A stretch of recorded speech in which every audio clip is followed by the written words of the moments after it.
The pandemic's ongoing impact on the restaurant industry. The National Restaurant Association shows that within the first 6 months of this pandemic, 100,000 restaurants permanently shut their doors, leaving 3 million employees jobless. If more lockdown measures are imposed, the industry is on track to lose additional money and people, $240 billion in sales at risk by the end of the year. Joining me right now is former McDonald's USA CEO and the chairman of Fat Brands International, Ed Renzi. Ed, great to have you this morning. Thanks very much for joining us. First, assess the situation. How bad was this pandemic on the industry? Oh, it's been devastating without question. Main Street is in a lot of trouble. Restaurants have been brutalized, particularly if they have nothing but indoor dining. The restaurants that have delivery and drive-thrus are faring a bit better. But those restaurants that are dependent upon family groups, young children like Chuck E. Cheese Pizza, those family entertainment centers, they've been devastated, not unlike Disney. Nobody's immune from this, and Main Street is in a lot of trouble. I talked to probably 20 to 30 women and minorities that own businesses, from pressure washers, pool maintenance, landscapers, and they're all in deep trouble, not only from the pandemic and what their customers are doing, but because they're homeschooling their children. And a lot of single mothers that own businesses are torn between what they have to do at home, their businesses, a shortage of employees, a lack of a stimulus program. They're scared to death of liability issues because of COVID contamination. Our government has done a very poor job, in my opinion, with consistent direction from state to state, county to county.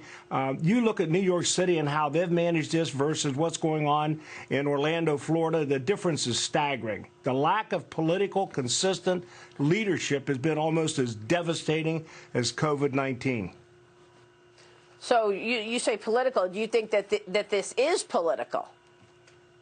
I think the way they're managing this, particularly, I look at de Blasio and Cuomo and the things they're doing in New York City, where people are creating autonomous zones around their restaurants and bars because they don't trust the government at all. So it's political in that sense. Yeah. I think that when you lose trust in government, it's tough to be a good citizen under these circumstances when you don't believe your leaders. We were just talking about this, and so much trust has been lost in an environment where everything is political, including the weaponizing of our intelligence agencies.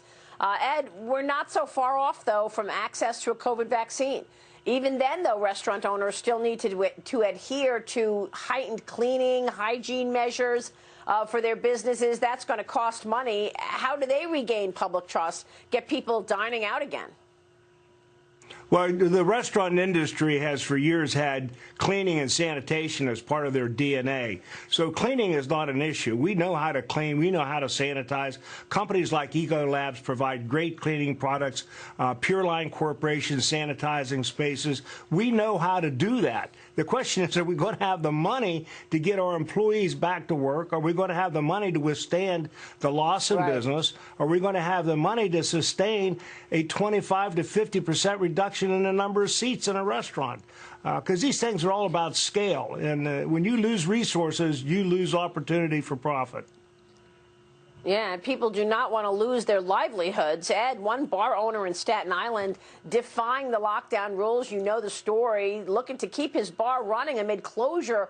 Owners, Danny Presti declared his bar, Max Public House, an autonomous zone that would not comply with New York's orange zone COVID measures. He was arrested 2 times in 1 week for defying the lockdown, most recently after reportedly hitting a sheriff's deputy with his car as he tried to flee. Do you see more bar and restaurant owners pushing back and defying these lockdown rules? What's your take on what went down in Staten Island? Well, I hope we don't get to a point of violence where decent citizens are so stressed that they do dumb things. That's just not acceptable to me under any circumstances. There's got to be logic and there's got to be rationale. But let's be realistic about this. When the governor says, don't go visit your family for Thanksgiving, and then they jet off to Mexico for a party, go to the French Laundry in Napa Valley, or all the other hypocritical things they say, it's pretty damn hard for a bar owner to say, man, those guys are doing that. Why am I getting arrested? Why are they taking my liquor license? Yeah. Why don't they arrest those guys for violating their own policies? Really sad situation, Ed. Great to talk with you about it. Thanks so much. Come back soon, Ed. Good to see you. Ed Renzi joining us there. Need to send money internationally? Download the Western Union app. Available 24/7. The Western Union app helps you send money anytime around the world.